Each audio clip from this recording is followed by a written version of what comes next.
So I've got a pleasure to say hello to Mikey Grant, a friend of mine who is here and is dealing very much with the military items, making the film Kuchi tunnels, travel all around the world. Actually, your son is a military also. So I would like to ask you, because I have seen so many times Kuchi tunnels, is connected with Vietnam and American war. How one American goes to Vietnam? Who allowed you to go to Vietnam and to make a film? Oh, that's a good question. Well, at the time, there was no trade embargo against Vietnam. There was certain embargo, but travel was permitted. It's not like with Cuba.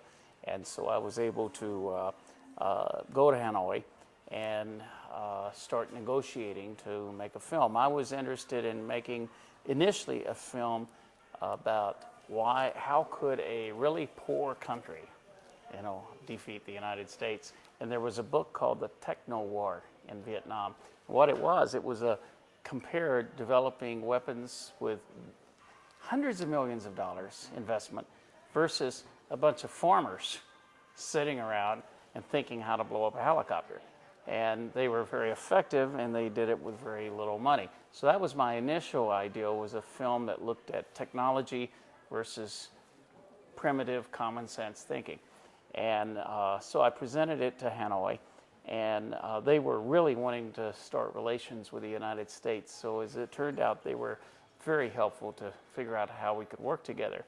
And the film studios in Hanoi wanted too much money, and I went to Ho Chi Minh City, and I negotiated a really good price, and we got the project rolling. It really was difficult because there had not been a film made in Vietnam by Western countries since 1974 or so. And so, it was a process. When I started making the film, as it turned out, the former Viet Cong were only doing it because they were ordered to do it by Hanoi. And when the first day of shooting, my camera broke down, and someone suggested I should drink with the former guerrillas. And so we all got really drunk. And somehow, in the midst of all that, they decided I was okay. And so together, we, I think we told a great story. It's their story. It's not my story. I'm just the mechanic facilitating the story.